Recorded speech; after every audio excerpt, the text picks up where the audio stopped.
한국 언론에서는 모른 척하지만 미국에서 무려 이틀 만에 339만 뷰를 기록한 영상입니다. 트럼프의 검, 펜본디 법무장관이 좌파 판사를 무려 2명이나 구속했습니다.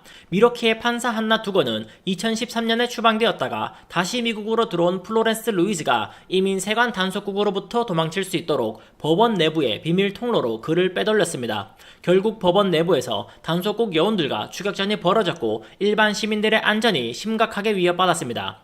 뉴멕시코주의 판사 조엘 카노는 베네수엘라 갱단원 오르테가를 자신의 집에 숨겨주는 미친 짓을 했습니다.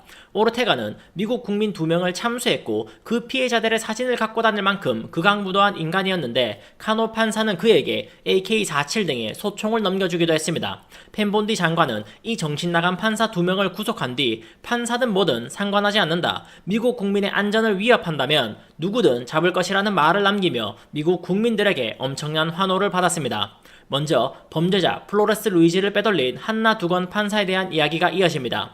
고정 댓글을 통해 영상을 보다 편하게 시청하실 수 있습니다.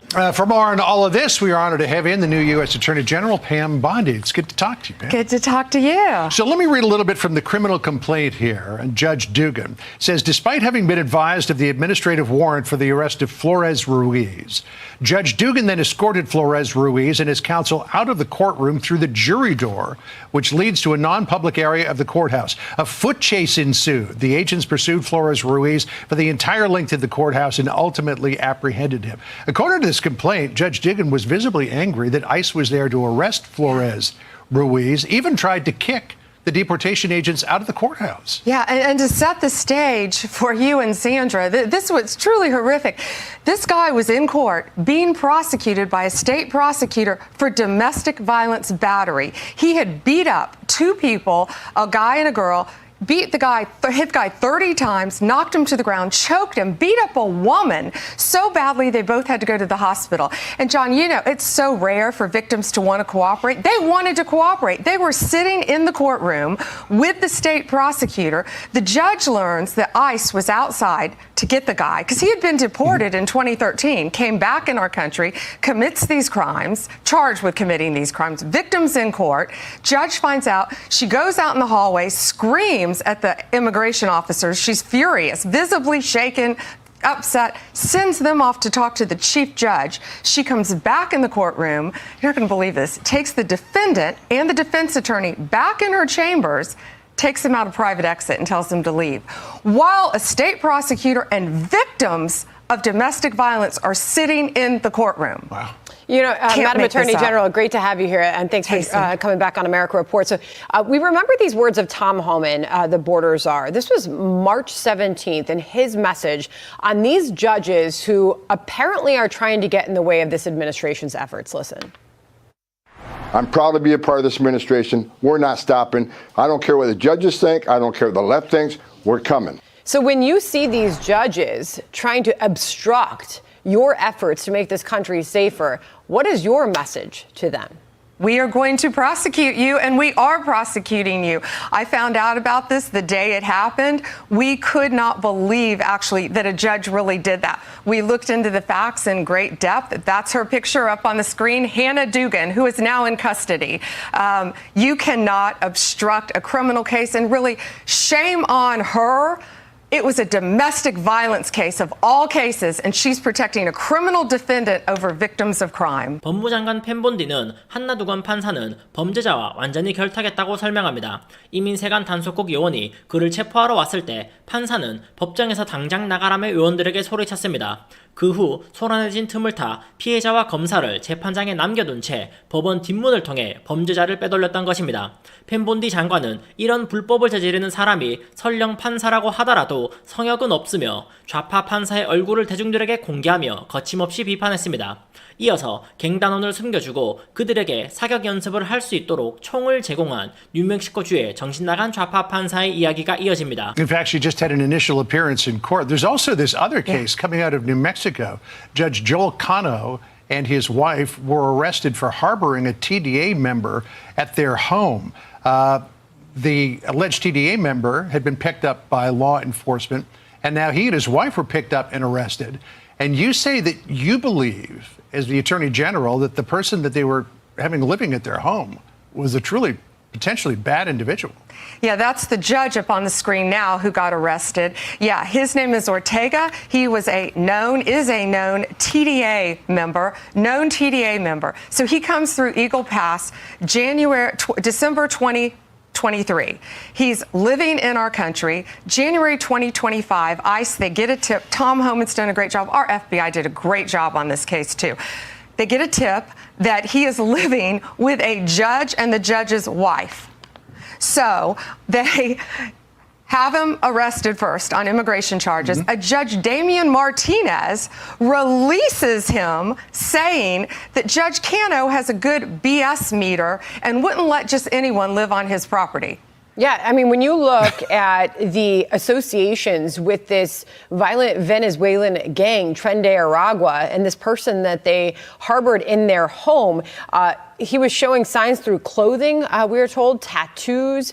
There was evidence through voice messages and text messages of his association to TDA. So what charges will Cano and his wife face, if any?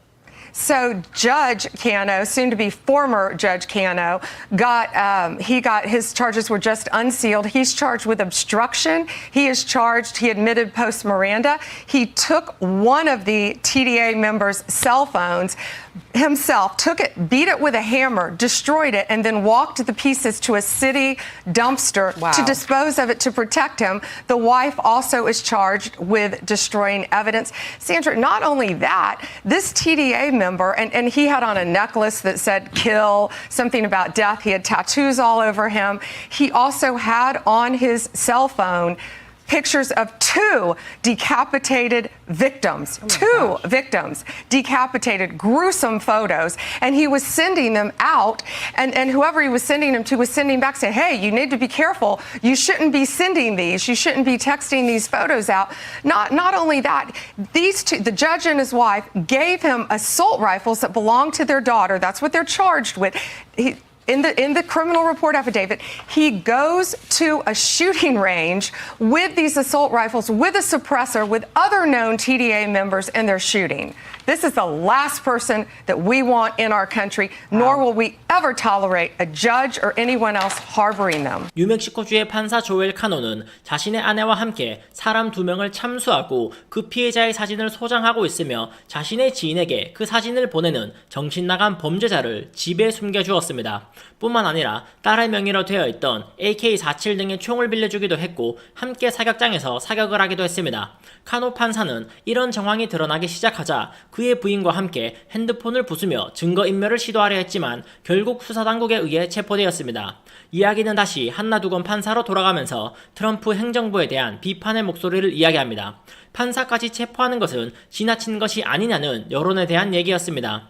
여기에 대해 펜본디 장관은 범죄를 저지른다면 그게 누구든 결코 봐주지 않는다며 좌파들을 향해 공개적으로 경고합니다. Let me, if I could, Madam Attorney General, come back to the Wisconsin case and Judge Hannah Dugan, because in allegedly letting the perpetrator and the attorney out through a non-public exit and allowed them to get out in front of the building, we had a situation where we've seen that I know Tom Homan was complaining about in Colorado, where there would be no transfer of a defendant from a jail to ICE custody on a detainer request in a way that was orderly and protected public safety. They would dump them off in a parking lot, and then ICE would have to chase them around with the DEA or whatever, or FBI, and pick them up. This ended up in a foot chase in public sight. It says here a foot chase ensued. The agents, and this was a DEA agent and an FBI agent, pursued Flores Ruiz for the entire length of the courthouse, ultimately apprehended him near the intersection of West State Street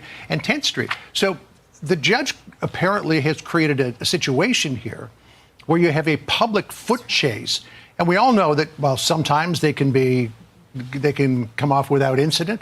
They can also turn into very dangerous situations. John, that's exactly right. She put the lives of our law enforcement officers at risk. She put the lives of citizens at risk. A street chase, which is absurd that had to happen. But yes, she put a lot of people in danger. That judge did it. So did the other judge. Judge Cano is charged with. They were allegedly giving him assault rifles, AK-47s, AR-15s, with a suppressor, a known TDA member, letting him go to a shooting range to refine and perfect his shooting skills. What's happened to our judiciary is beyond me. Yeah, so when the American public hears this and they think these were once upstanding people in their communities and their professions, and they put it all on the line for this, I mean, have you dug into their motive? Like, what inspired them to carry out these acts and harbor criminals? They're deranged is all I can think of. I cannot believe. I think some of these judges think they are beyond and above the law, and they are not. And we're sending a very strong message today. If you are harboring a fugitive, we don't care who you are. If you are helping hide one, if you are giving a TDA member guns, anyone who is illegally in this country, we will come after you and we will prosecute you. We will find you. If I could just finish off with this idea, very significant development that you're arresting judges now. Now, it could be that the judges have engaged in terribly bad behavior and deserve to be arrested. But you know what critics will say? They'll say, oh, this is a government that is expanding the powers of the Article 1 of the Constitution. Now they're arresting judges. How do you respond to that? No one is above the law, John. No one is above the law in this country. And if you are destroying evidence, if you are obstructing justice, when you have victims sitting in a courtroom of domestic violence and you're escorting a criminal defendant out a back door, it will not be tolerated, and it is a crime in the United States of America. Doesn't matter who you are, you're going to be prosecuted. Madam Attorney General, great to see you in the studio. Great to see you. Okay, Appreciate your thank you time. very much. Appreciate that.